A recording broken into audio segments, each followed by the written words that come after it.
Good morning. Welcome to the morning show. Yeah. The Big Show with Glenn and Angel on Kiss 92. Good morning. Sometimes getting out of bed in the morning is a lot to deal with all at once. We are back. Good Morning Doctor is back for season 4. And today we have Dr. Ramesh Subramaniam, Orthopaedic Surgeon from Parkway East Hospital. Everybody's favorite fan and friend these days, rather. And Miss Rane Ng, Parkway Rehab, Parkway East Hospital. Good morning, guys. Good morning. Good Thanks for having us on the morning. show. No, thanks Thank for coming you for coming back. in so early He's been in the here morning. a couple of times. So Yes. he was at 1FM, and he says he was also here in the Kiss Studios with us before. So this is Really? like your third time already. He's a pro. Probably 3-4 years ago. Yeah. Oh. So the first time was like COVID time, just I see. post-COVID. Oh, but Yeah. that wasn't with us on Kiss. It was with the other team. Huh? Yeah. Okay. Yeah. So I was saying you're everybody's good friend these days because everyone's getting injured. Is that true? True. A lot of my friends do call me up randomly, weekends, weekdays, to tell me about their injuries, what they can do about it. And is this from new sports or like regular football, tennis? Or are you seeing some other sports? Well, at my age group's usually friends who still think they're young and in their 20s and try to push themselves and get injured. But it can be completely random. I mean, it could be some new sport they pick up, or it could be something you're doing on a regular basis. A lot of them are mishaps, various kind of situations. So you try and fix them, or you fix them, and then Rane kind of gets them to do exercises For recovery? Yeah, I think it also depends on like what's the severity of the injury, because not everything actually requires surgery. So most of the time it can be fixed with some motion, some strengthening exercise, or actually understanding like how you actually caused the injury. I think that's the most important thing in kind of recovering well. Okay. Do you guys play sports? Yes, I do, but increasingly less time to pursue sports. What is your sport of choice? Let me guess. You look like a runner. Well, in my younger days, I used to play a lot of team sports, Oh, okay. like soccer, basketball, hockey. But now I do a bit more tennis, bit golf. Okay. Yeah, All right. slowing Golf? down a bit. Slowing down a bit. Whoa, I've got another kaki. Yes, I think you had that same reaction the last time he came on the show as well. Really? Did I say that the last time you were on the show? No, Just right? say yes. remember. And Rain, yourself? Currently, I play most of the sports that whatever my patients play. Yeah, kind of like to understand what kind of sports they're getting into. But just to keep fit, I try to just run, because Okay. I feel like that's Singaporeans' way of like the fastest way to kind of like do most active and in the shortest period of time. Recently, I got back to CrossFit also. So that's something also that's been picking up in Yeah. the scene. So a lot of people are getting to CrossFit, weightlifting. I used to do Muay Thai for a period of time, but again, no time recently. So Muay Thai's alright. I feel like getting back into Muay Thai again. yeah, It's it's a- really fun. It's good fun. And Yeah. and it's good for your cardio and muscular strength also. Yeah. Okay. You should try that, Angel. I would like Since to you try. like kicking people I anyway. do all the time, yes. Okay, let's continue to talk to Dr. Ramesh Subramaniam as well as Miss Rane Ng on The Big Show TV. Here's Crash Adams with Give Me a Kiss on Kiss 92. Sometimes I wish that So you mentioned, Rain, trying out sports that your patients are doing. Like what kind of sports are you seeing now? So most of the time, I see a lot of ACL patients. So ACL is basically like a ligament in your knee. And what happens is that sometimes in sports, especially sports that require changing in direction or jumping and landing, like this ligament can get torn or fully torn or partially torn, and then it requires surgery or non-surgery to fix it. So then I do rehabilitation for them. So getting them back to sport, like So 9 months. or Kind of yearly. like the high rocks, the F45 kind of movement where you're going from station to station and switching around, jumping off boxes and stuff. More soccer. Soccer? Also, Really? yeah. Okay, So people okay. from like football, basketball, sometimes tennis. So people from high rocks and F45s, they usually more get like tendonitis issues or muscle strains. Off and on sometimes, if they do like the wall balls or they're not used to lifting their weight or they overtrain, then sometimes they can like get a back pain or herniated disc. So last year we saw a couple of that as well. Wow, okay. So, Dr. Subramaniam, ACL, is it fixable? So I would say ACL injuries are a very common knee injury that lots of patients will sustain. Usually it results from pivoting movement of the knee. So involved in sports like soccer, basketball, netball, and there's a lot of twisting and turning about the knee. You're at risk of having ACL injuries. I also have to mention this because we are in the Northern Hemisphere ski season now. We do see a lot of ACL injuries from skiers as well coming back during this period. So it's a fairly common injury, and most of the time if the patient is younger and active, we recommend doing ACL reconstruction, where we replace the ligament with a substitute ligament or graft. And by doing that, the knee is stabilized, and these patients can then go back to their normal sports and normal activities. Wow, What's the substitute sounds so made of? serious, huh? We have two options. We can take the graft from your own body. So commonly we use the hamstring tendon here in Singapore. Oh, wow. Or we use the bone patella tendon down the front of your knee. Okay. The other option is to use what we call allograft, where we take from donor tissue. These are people who have donated their tissues elsewhere, and we use these tissues for reconstruction as well. Okay, so it's not a foreign object of like silicon or metal or anything else. It is actual tendon. Actual tendon, we need a biological tissue for replacement as of now. Got it. You mentioned the younger people who get ACLs, and you're recommending this procedure. Yeah. What about the older people? So for the older folks, those who are post 40, 45 years Like of age, myself. it really depends on the activity level. Okay. Because, ACL surgery is not a critical surgery that everyone needs to do. It depends on the level of disability you have and your level of function. If you're completely sedentary and you don't really do any pivoting sports, and you find that without an ACL in the knee, you don't feel any instability, you may not want to do a reconstruction surgery. But if you're very active still in your 40s and your 50s, and you feel with daily life you're getting a lot of instability, then I think it's recommended to get ACL reconstruction done. Okay. The downside of not doing ACL reconstruction is that your joint is unstable. Even though you don't feel instability as a symptom, the joint is still micro instability as you do your daily activities. So in the long term, you will develop wear and tear of the joint. Okay. Or you're at risk of getting secondary injuries of the joint. So a lot of times we recommend surgery to prevent further injury of the knee, plus also to try and reduce your risk of osteoarthritis in your later years. I see. So much to think about. We have Ashley that jumped on our Facebook and is asking about platelet-rich plasma or PRP injections and what injury severity it's suitable for. So platelet-rich plasma injections is a common treatment that we offer these days. It involves drawing a patient's blood, spinning it in a centrifuge machine, and trying to concentrate the platelet cells and giving a thick concentration of this into tissues for healing. These platelet cells have a lot of growth factors in them, so you're injecting a super concentration of growth factors into tissues for healing. It's given for patients who have muscle, tendon, and ligament injuries. It does not reconstruct a torn tendon, but when you have tendonitis or if you have partial tears, then this particular type of treatment is quite useful. I have no idea what something like that would cost. Is it expensive or is it quite accessible to everyone? The cost structure comes more from the apparatus that's required to do the centrifuge and the machine spinning itself. and all that, because the substance you inject is actually your own blood. So from that point of view, it's not something just foreign, but the equipment required to do the centrifuge and spinning down and concentration of the cells is going to cost some money. Okay, Yeah. got it. So you mentioned tendonitis just now. Is a golf elbow or tennis elbow a form of tendonitis? Correct, absolutely. I think these are the commonest tendonitis that we see around the elbow. Very common in those who are doing sports and doing racket sports, where there's a lot of grip activity around your tennis racket and your golf clubs. It's usually an overuse and overload problem. So if your technique is wrong, or you're overdoing it or overusing it, then you may be more prone to getting tendonitis. Right. Rane, what kind of treatments do you recommend for people who have like a golf elbow or tennis elbow? So we have to assess to see the severity of it first, but definitely there are some exercises that you can do to make it a bit better.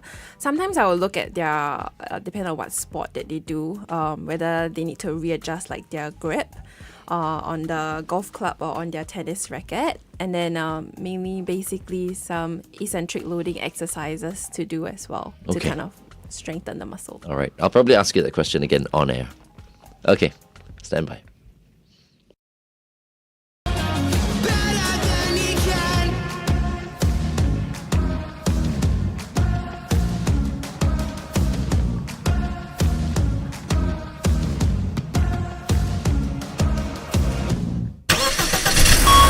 Kiss Kiss 92 traffic. On the SLE towards the CTE at the TPE PIE exit, look out for an obstacle. Not quite sure what that is. Also on the KPE towards the TPE, a vehicle's broken down before the Tampines Road exit. Avoid lane 4. If you have any other news for us and updates, you can WhatsApp us 8855 Welcome back to The Big Show and The Big Show TV. Good Morning Doctor is back. Everyone loves Good Morning Doctor. And we have Dr. Ramesh Subramaniam, Orthopaedic Surgeon from Parkway East Hospital with us this morning. Thank you very much for joining us. And we also have physiotherapist, right? Yes, that's right. Rane from Parkway Rehab at Parkway East Hospital with us as well. So Glenn was asking about tendinitis earlier. So that's the kind of pain that you get in your elbow, like if you play too much tennis, maybe some golf as well. Yes. But I feel like I've got that as well. I don't play either sport, but I feel it could be because I use my left hand a lot to carry my bag, use my phone and everything else. How would I exercise this without actually like going in for surgery or anything? Because it's an off and on thing for me. Yeah.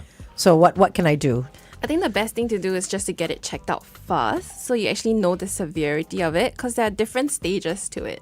Then we can actually prescribe the right kind of exercises. But most of the time, we just recommend stretching it.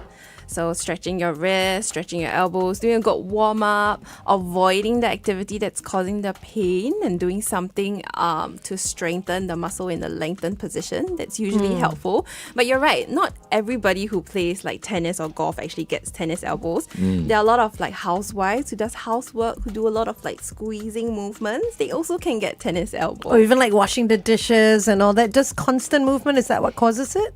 More repetitive stress injuries. So Okay. if, like they're overdoing it, or let's say Chinese New Year just passed, right? So some people they clean like a lot during Chinese New Year and they're rinsing like a lot of cloths, or they use the old school fashion mop where they have to kind of rinse the water out of the mop.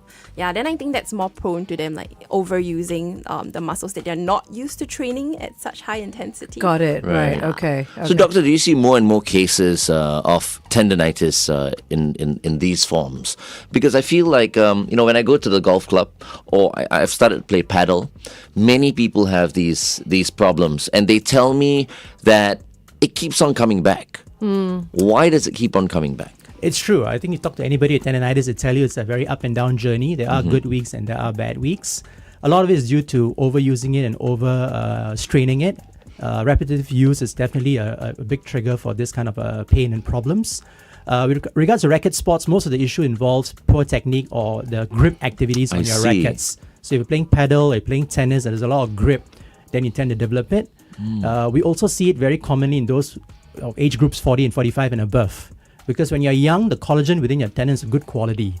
But as you get older, the collagen degenerates and you're more prone to getting these conditions. Okay. So you Okay. can't quite reverse the age of the collagen or can't quite reverse the age of the tendon. But what you can do is lots of stretches and strengthening with the physiotherapist to try and maintain it.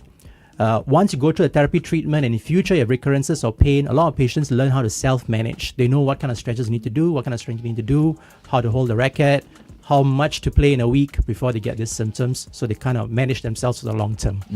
This may sound like a stupid question, but can eating collagen or injecting collagen help with tendinitis? Very good question. We get asked this all the time. Okay. So, collagen, you can't quite reverse the age of the collagen, right? So, I always tell patients, you take these collagen soups and collagen supplements as your wrinkles in your face go away, Most of the time it doesn't. So, a lot of it could be placebo effect, but eating collagen, some people do report that my pain overall feels much better. So we don't quite know actually there's an actual change in the collagen in the tendon itself. But if they're symptomatically feeling better, that's what we're aiming for. Right. So we Okay. won't stop them from eating, but I can't say there's any hard science behind improving your symptoms by taking that. Right, taking glucosamine pills has that same effect, right? Because it's not going to heal the problem, but it will Relieving. reduce the pain. It will reduce for some patients, not all. So glucosamine is more for the cartilage of your joints. So if Okay. you're having knee pain and joint pain coming from wear and tear of the cartilage, then I think it's worthwhile trying glucosamine. Okay. If it works for you, fabulous. Stay on it. But if it doesn't work for you, then you may need to move on to something else. Okay. All right. All right, let's continue to talk to Dr. Ramesh Subramaniam as well as Miss Rane on The Big Show TV. It's 8:19. Kiss 92 Time Check brought to you. So I have a question. You want to go? No, I just want to Okay. ask, the doctor again, because a friend of mine had, he was having this major problem. He was playing a lot of paddle, and in the end, he had, a tennis elbow. And so he went to an orthopedic surgeon, and the orthopedic surgeon gave him a jab in that area. I don't know whether it was a painkiller or I don't know what it was, but he didn't feel any improvement. But after like a week or so, the pain reduced, and he went for a trip to Bali, and then next thing I knew, he said he had gone for a stem cell injection. I mean, does it sound crazy to you? No, it's quite common. I mean, people do pursue this kind of treatment options for tendinitis. I would say the first line of treatment for tendinitis is actually working with a physio to do stretches and strengthening. Okay. Because the main reason why you're getting tendinitis is because your tissue quality in that area is poor. Tissue is getting tighter and weaker. So to overcome the tightness, you would do stretches. To overcome the weakness, you would do strengthening. Now, if that first line of treatment doesn't work for you, then you are eligible for injections. And the common injections we give here in Singapore is a steroid injection. So it's probably what your friend got. Steroid injection. It's relatively cheap. It's done in the clinic. No downtime. You get about the activities. But it does not make the fibers of the tendon stronger. Okay. And it does not make it better. Does not heal it. Does not heal it. So by doing it, a lot of patients report good relief. I would say success rate is about 80%. Now, your friend unfortunately falls in 20% group who did not get the relief from the steroid injection. Then it depends on what you want to do after that. So you can try a PRP injection like we talked about earlier. You can try stem cell injections, although we can't do stem cells in Singapore. It's quite tightly regulated over here. Or you can even go for surgery, where you do a minor procedure to clean up the tendon, remove all the damaged fibers and stimulate some healing in that area there. So depending on how severe the condition is, we correlate that with the MRI findings. We look at the patient's lifestyle, we look at the patient's age, look at what their objectives are, what their aim of the end point is in terms of treatment, and then we recommend accordingly whether it's injections versus surgery. Is it forever healed then or not? To be honest, even surgery is not a home run. We do tell patients, it's only 80-90% successful. You might fall into the 10% or 20% group who still comes out with symptoms post-surgery, but a lot of them feel better than what they started off with. It may not be 100% better, but they do say that I'm a lot better compared to what I had before, but I still feel it on and off if I play, say, 2 hours of tennis or, I do a whole day of spring cleaning for Chinese New Year. I do feel it at the end of the day. Okay. Yeah. We have a question from Salil Kumar on our Facebook. And Salil is asking so this is for you, Rane, what warm-up exercises are recommended to avoid golf or tennis elbow? So if you can demonstrate, because we can see you on the camera, so you can show us what we can do. So not just for the tennis elbow, but I think the first thing is also to look at how you're gripping your golf clubs. That's the one thing that you can work with your physio. And also doing a proper warm-up is good. So sometimes I like to tell them to hold their clubs. So clubs have different weights to it also. So something that you're comfortable with, and then you just bring your clubs up and down just to do a bit of a warm-up. So that's stretching the muscles here. Yeah, on both sides of your forearm. Yeah, I use my weights. I have weights here in the studio. We use the 2 kilo weights. Every morning I'll use the weights. Yeah, very good. And then you want to control it like going down slowly. So you give it a good stretch and then coming up. Just remember, motion is lotion. So every time before you do a sport, you want to warm up those muscles and you want to practice the movements that you're going to be doing in the sport as well. So in golf, there's also like a lot of swings. Yeah. So in order not to over swing kind of like from other parts of your body, you want to make sure that the right part is also swinging. So you can also take like the golf club to kind of rotate a little bit. So just practicing the movement of your sport is helpful. So what I like to tell my patients is like, you guys know what a blue tack is, right? Yeah, blue Yes. tack, yeah, of Everybody course. uses it. So in order for a blue tack to be useful, right, you need to kind of like warm it up a little bit, right? Yes. If you immediately just try to like stretch it, it's not going to work out, right? So you need It's to gonna kind break. of like, yeah, Yes, exactly. yeah. So it's kind of similar to your muscle. So your muscle needs kind of like time to gain that awareness that it has to lengthen this much and contract that much. So you need to like kind of slowly like stretch it, warm it up, then it can become useful. If you immediately like go into a game or go into your sport without warming up, without doing some like dynamic movement stretches, then sometimes you're just not ready for it. Then your risk of injury is a lot higher. Then that's when you develop all this like aches and pains or strains and things like that. Right. Doctor, I don't go to the range anymore. because I realized that every time I go to the range, that's when my elbow hurts because I'm hitting the mat, I think. Continuously as well. Yeah, I don't know whether you've experienced that yourself. Have you? Yeah, on and off. So it depends on your technique. I think when you learn a new sport, it's good to get proper guidance in the way you hold the racket and the way your stance is, your posture, the way you swing and all that. And also, as Rane pointed out, it's important to do stretches before and after playing that particular sport. So by adopting these strategies, you find that you don't get too troubled by your symptoms. Right. But despite that, for someone above the age of 40, 45, if you do something repetitively, there's always a risk that you run into joint pains and tendon pain. Okay. I'm 55. That's the reason why I have to work Well, you even look fine. harder. Yeah. Thank you, doctor. So you know what? I'll be playing 6 days of golf starting tomorrow. You know who to see if you have a problem coming Yeah. along the way. You see how she's just shaking her head going, Rane, no. this is it, right? So I've been playing golf for 8 years now. When I first started playing golf, I would have to take like 3 days to recover after every golf game because my body was just not used to it, And then as I went on, I kind of pushed myself a little bit more. So I'm leaving for Bangkok tomorrow with the boys for 4 days of golf. And then when I come back next week, I've got 2 days of the Lexus Cup, which will be held here in Singapore. So 6 days. That's pushing it a little bit because I feel like I've tried it out. And after 5 days of golf, that's when my body starts to feel But like he likes to push himself. so- yeah. I just want to find out Doesn't like, know how what far I moderation can go. is. How many golf games can I go before I start feeling like, oh, man, Oh, dear. I think I'm... But the thing is, like, if you're not used to doing it, then your body's definitely gonna feel it. Yeah, we can't all go from like 0 to hero. So if, for example, if you're not used to running a marathon, you can't run 42 kilometers, right? So let's Right. say you're used to only running 5 kilometers, and then you suddenly force yourself to run like 30 kilometers. Your body is definitely gonna feel it. Right. So if you're not training at the intensity that you want to perform regularly or consistently, then that's how you're gonna feel like the after effects of it. So if let's say 18 holes is difficult for you, then I always say, you can try with 9 holes. If Right. you know that you're gonna be like doing it consecutively for like a couple of days, you may want to sit some out, Yeah. listen to your body. I think that's very important. Your body speaks to you, and sometimes Yeah. we just ignore it, like, we just think like, it's okay, like we can just like sleep it off. Yeah. Sometimes it works, sometimes it doesn't. So I think having a bit more body awareness is also important, and that can help you kind of avoid these aches and pains and can help you to recover better, and also Right. knowing your limit. Yeah. Yeah, I think that's important. I know my limit. I know. 5 days. That's why he's doing 6. We have a question from Facebook after we go on air about trigger finger. Somebody's got a question about As that. long as I don't need to see the doctor, that's fine. A quick injection may help. Oh,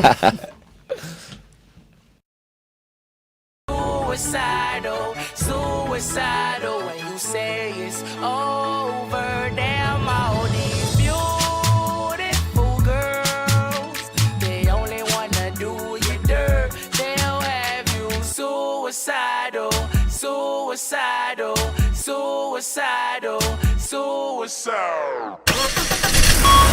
Kiss 92 Traffic. 2 situations on the PIE. The first, this is towards Tuas. The first is after Pioneer Road North, a vehicle's broken down. And the second is after the KPE exit, avoid lane 5, another car or vehicle having trouble there. Wherever you are this morning, stay safe. Welcome back to The Big Show and The Big Show TV. Our guests for this morning, Dr. Ramesh Subramaniam, Orthopaedic Surgeon from Parkway East Hospital, as well as Ms. Rane Ng, Physiotherapist from Parkway Rehab, Parkway East Hospital. So we have Benjamin on our Facebook who's asking about trigger finger, whether there's any solution for that. Can you explain what trigger finger is and if there is a cure? It's a fairly common condition affecting the fingers of both hands and some fingers more than others. What happens is that for the fingers to move and bend, you need the tendon insertion onto the bones of the finger. And these tendons run under ligaments along the course of the tendon.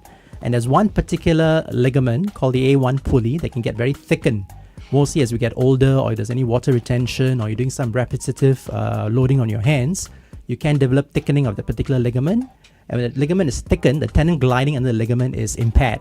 So what happens is that when you try and open your hand, your finger gets stuck. You're not able to open your finger completely. Is it any particular finger or? Usually affects the ring and middle finger. Ring and middle, But it can okay. apply to any finger. You could get in any finger. Okay. And is there any way to kind of like exercise our hands besides just opening and closing it? Anything else we can do? So the 3 grades of it. The first grade is when you just get pain. Okay. Second grade is when you get trigger, but you can kind of forced flick you open your finger. Right. Oh. Third grade is when the finger gets stuck and you need the other hand to open up the finger. Like it's locked. passively. It's locked. Okay. Permanently. So grade 1, grade 2, you can do some physical therapy. You can go see the therapist who do a lot of tendon gliding exercises with you, some massages to try and loosen the ligament up and improve tendon gliding. But if it's like grade 2, grade 3 and it's getting more severe, we can do a steroid injection. Okay. The steroid will soften the ligament and improve the gliding. Even that fails, then as a last resort, you're looking at what they call a trigger release procedure. So it's a very minor local anesthetic procedure where you cut the ligament and release it. The other ligament, so you're cutting one ligament would not completely free up the tendon or make it very loose. You still can get good function on the tendon by sacrificing that ligament. So we actually remove that ligament or cut it. By doing that, the problem is solved definitively. Oh, wow. Okay. You know, Rane, You know what? I used to have these problems with my fingers when I was doing Brazilian Jiu-Jitsu for 3 years. Do you get that a lot? Like people who practice Brazilian Jiu-Jitsu, because you've got to grab the gi and there's a lot of grip. Yes, grip activities. And I almost felt like I was coming down with arthritis during those years. But I love the art so much.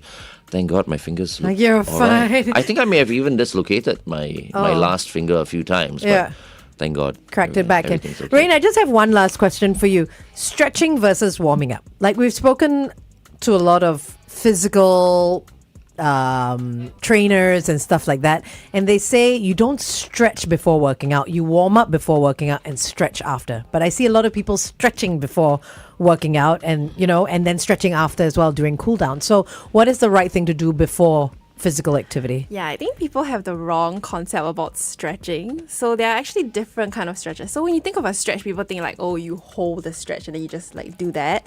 So that's one form of stretching. But there's also dynamic stretching where you actually like are moving your joints through the movement. So I would say like when you warm up, you do dynamic stretching. So more movement. You don't really hold the stretching that much.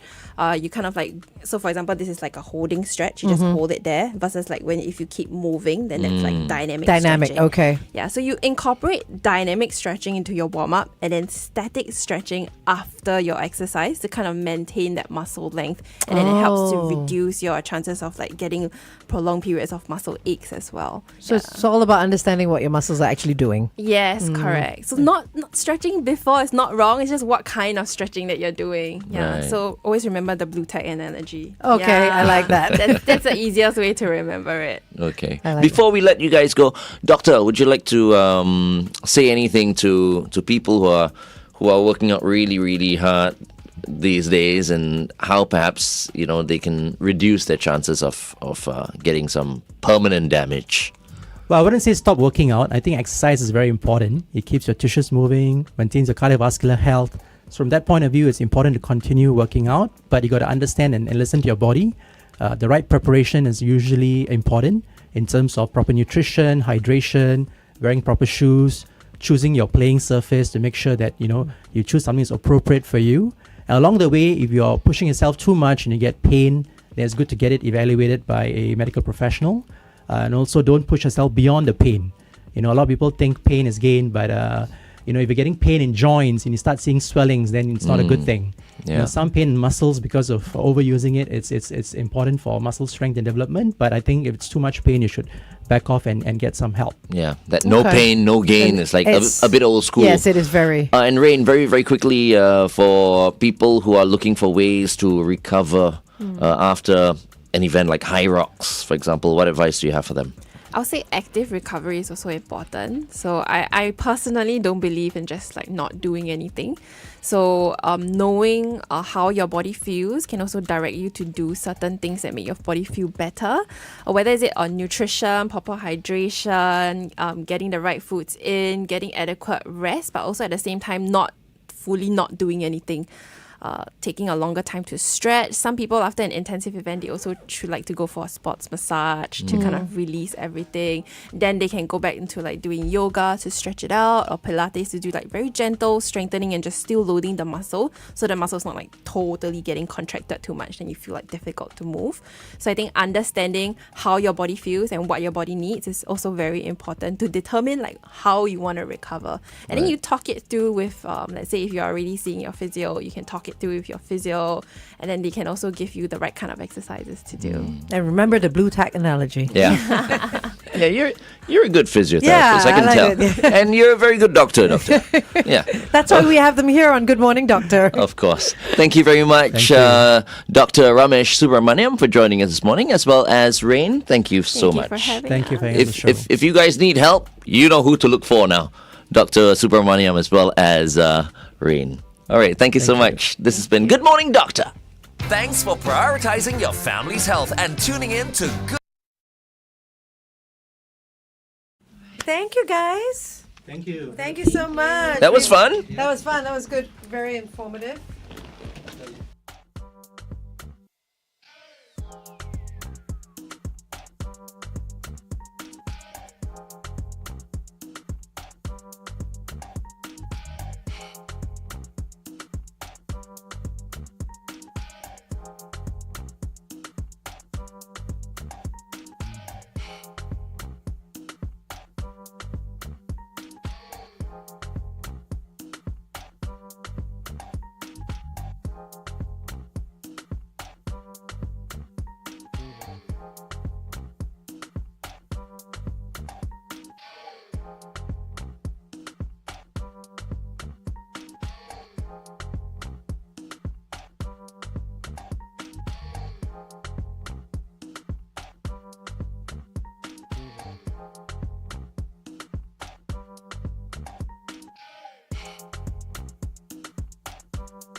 No, she can't tell me nada. G-Eazy with Nada right here on Kiss 92. All the great songs in one place. Moving from two guests to our next guest. He is our senior transport correspondent from the Straits Times. Nian Tjoe is back in the house. Good morning. Good morning, everybody. Good morning, Nian Tjoe. And today we are talking about an article that was just in the Straits Times, written by you. First 6 EV chargers switched on in Tengah Estate, and up to 32 will be ready by the end of this year. Yes. Is that exciting news? No. Okay. You must Why? have had a lot of trouble writing that then. No. It's interesting. I won't say it's exciting because, I mean, I think we've gone past being excited over 10 chargers, 20 chargers, and all that. But for me, it's interesting. I was actually quite keen to go and visit and see this location because, I mean, Tengah is the first new town that we have in more In than a 20 long years. time, The last yeah. time was like Punggol, right? Yeah. So and oftentimes you don't actually hear a lot of good news about that place, right? I think even in you'll read in the media or hear about it about them having problems with some technology. they're New trying to towns in implement. general, you mean? Well, Or there Tengah isn't- in general. Tengah specifically because it is the first new town, like new town in 2 decades. So, but anyway, the my interest, of course, is in when it comes to transport, right? So this having new EV chargers in this new town, is of interest to me. Yeah. But it also made me think about whether all this talk about are there enough chargers around? Are we ready to switch? Will more people switch and all that? Is it a conversation that is worth having? Because there is obviously a lot of curiosity over electric vehicles now, right? Yeah, so that's where I'm at. I'm actually having visited the place. Yes, the car park has plenty of spaces and you have 6 chargers, but there will be more coming. The question for me then is, will it mean prompting more people to buy switch? EVs. Yeah, because there's always this thinking that when I see a charger, then I will start considering to make the switch. Because Yes. you know it's there. But is Tengah lived in already? Yes. It is, right? Yeah. So you went down to Tengah, right? Yeah. And you saw the EV chargers and all that. Did you see a lot of EVs? No. Okay. To be fair, there's another dynamic here which I think is worth discussing is we're in a housing estate. So most of us are pretty, the work from home arrangement is kind of down quite a fair bit. Yeah. So in the daytime, I was there in the daytime. So you don't expect that many cars in the first place. So cars in general, not many. And EVs, no. Okay. Not in that block. Yeah. Tengah. Where Somewhere- Tengah Air Base used to be, that now it's an estate, right? Right. Very roughly is Bukit Batok and Jurong East, that area. I always thought it was it was already lived in that area. It is as in, lived in, but not totally, right? Yeah. And this is, we're talking about a new town. Right? So this is talking about like new flats, new roads.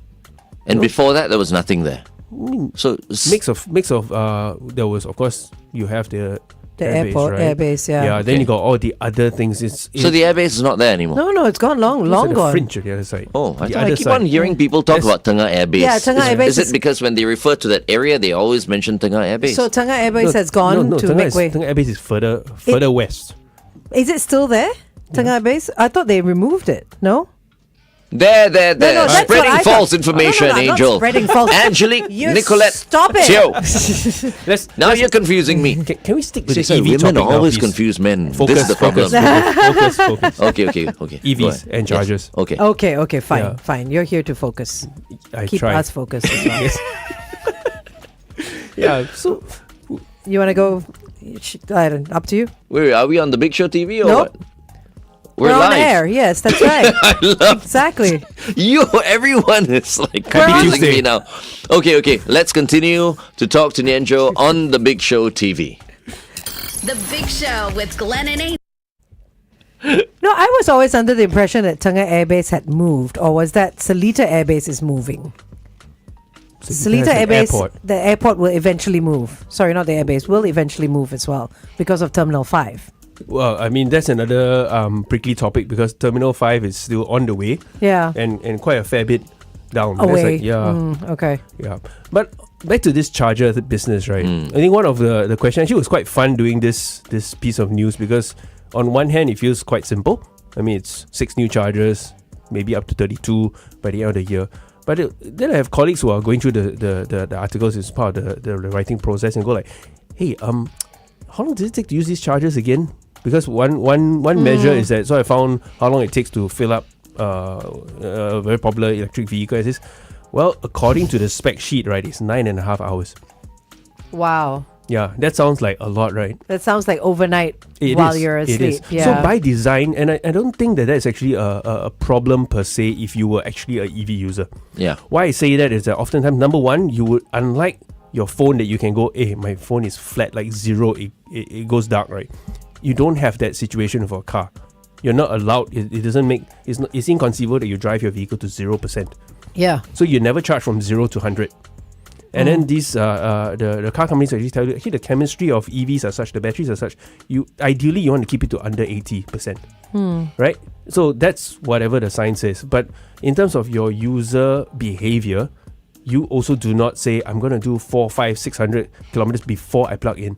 Instead, you will plug in as and when or what You is see, termed you as pass like one, destination charging is what it's Yeah. called. So oftentimes whether it's in the malls or you just along the way. So this person I spoke with for the story is really interesting. He's a Tesla owner. So and he bought it some time ago. So he's got his whole life arranged properly, right? And so Tesla have their own high-speed chargers. They are Yes. specially only open to them. So only for Tesla cars. Yeah. So they're really quick chargers. They call them superchargers. Because it's a name, the brand tends to over-exaggerate things anyway. But Yes. so what he does is that he would bring his Tesla for a quick 10-minute charge on a supercharger and speed out of the malls. So typically in a parking mall, in a parking for a shopping mall, you get like 10-15 minutes grace period, right? So he thinks that he has experience that he gets enough charge You know, so it's Under like, 10 minutes. yeah, it's like a not quite F1 style pit stop, you know, because that's like 2.1 second now, I think. Yeah. But in and out. So, but for him, he has worked it out that on certain malls, he could just, I'm near the mall, let me just slip in, Get a quick charge. get a quick charge, stab it in for 10 minutes, and I'm out. Right. And in exchange, he gets another 30, 40 kilometer range. So if you think in that's pretty extreme. But for most of us in our life, for somebody who's considering EV or not, is if you start spotting these charges and you go like, hang on, I these charges are always there, no? And then you start thinking that maybe it is possible, and that really is the state you need to kind of arrive there or be open to, rather than saying that I'm going to commit myself, I'm going to sit there, 9.5 hours, this vehicle. But you see, because of these people, they'll get rid of the whole grace period. Yeah, exactly. Yeah, And once then they find out. nobody will have a grace Today, period. Tesla owners got whacked again, is it? But it's a change of lifestyle, right? I mean, already buying an EV is a change of lifestyle. So you got to like adjust your lifestyle towards, at the moment, going where there are charges and going where it's convenient, you Yes, know? that's Like if fair. you want to go to Paragon, you don't park at Paragon because maybe they don't have a charger. You would park at Huron or something and then Right. walk, you know? So you got to, there is some adjustment to be made as well, And right? There's another dimension to that, is that for the property owners, so these are your malls and offices and all the commercial buildings as well, they start thinking, I think it's only fair that they will also see the attraction of doing something like this. If you think about it, why do you have family-friendly lots, for example? Yeah. You know, like families go like, this place is better than the other just because it's more convenient for us. Exactly, yeah. Okay, going back on it.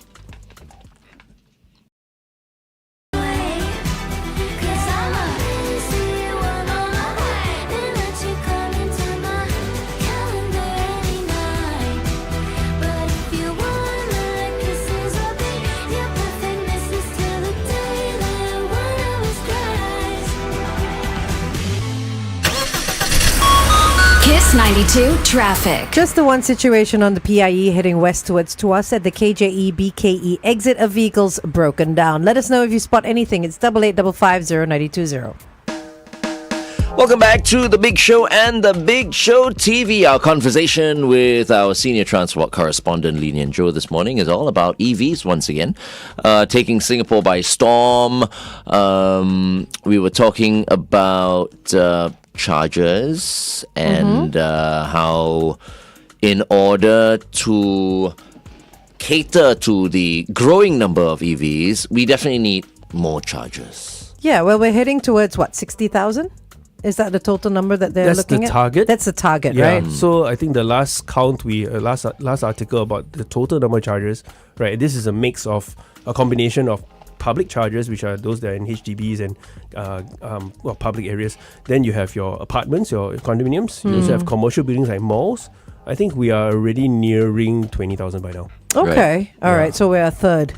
Yeah. Almost a third down. But you see, in terms of car population, at least for EVs, we are at 24,000. Okay. Oh, okay. So if you think about it, so charger wise, I mean, the last report we were half of that. So that's not too bad, actually, the ratio. So see, it really depends on how you cut it. Because if you say that we have, I've spoken to some of these operators that they're in the business of providing chargers, and they go, actually, utilization rate is not all that high. Some places you actually have a problem of people queuing. Yeah. Yeah, because Right? it depends on the area, right? Yeah. So I always like to say that if you put a charger, like, it's just out of reach for me. I need to be a little bit inconvenient. If you think about our living arrangement, right? Say that multi-story car park that you have season parking with does not have a charger. Yeah. The one beside it that you don't have, well, That's a charger. then you go, oh no, now I need to charge it up if I'm so therein lies this very specific situation. Right? If you don't have season parking at the one that has the charger, they go, what am I supposed to do now? Yeah. It will not work. Change your season parking. Move house. No, which is why now that I've experienced it, look, I drove an EV for about 7 months and then I gave it up, right? Because, it didn't suit me. Yeah. Personally, because of where I lived at that time, there was no charger at my condominium. And where I work, there is no charger here at Singapore Press Holdings. Yeah. So it didn't work out well for me at all. I would have to go to Novena Square where there would be a DC charger. I would look for DC chargers only because For then... sure, charge. yeah. Yeah, fast charge, right? Fast charge also is like 1 hour. I sit down and have coffee.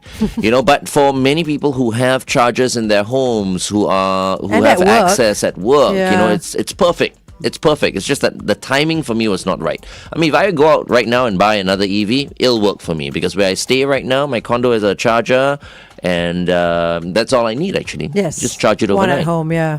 You know. Yeah. But yeah, for people who have range anxiety right now, I mean, I wish them all the very best because I kind of like experience range anxiety as well. That's true. I mean, it's exactly that when. I've been thinking about this potential situation, right? Because you have somebody like Glenn. I got into EV a little bit early, or rather prematurely, because of my my situation, lifestyle, yeah, right? yeah. And then you see, hang on, the infrastructure is starting to catch up. Yeah, and it's starting to fit. So Yeah. how many of us will move from EV out of EV back to EV? Or you go like non-EV, still non-EV, never EV. You know, Yeah. there's this, and I think overseas we've already seen there are at least, I won't take them as like absolute truths, right? But there are anecdotally you hear of vehicle owners who switch out of electric vehicles and they swear off the idea. Right? But there are others who are like hardcore. This is, I'm plugged in and my life is changed. I'm never going to go back again. Yeah. So I think we're going to reach this crossroad pretty soon. If you look at, consider that last year we had such a huge growth in the number of EVs among passenger cars. And this story should continue because there will be those of us who are not on the EV bandwagon. Who at least want to try it, yeah. Right. Okay. Thank you very much, Nian Tjoe, for joining us today. We've been speaking to our senior transport correspondent from the Straits Times, Nian Tjoe.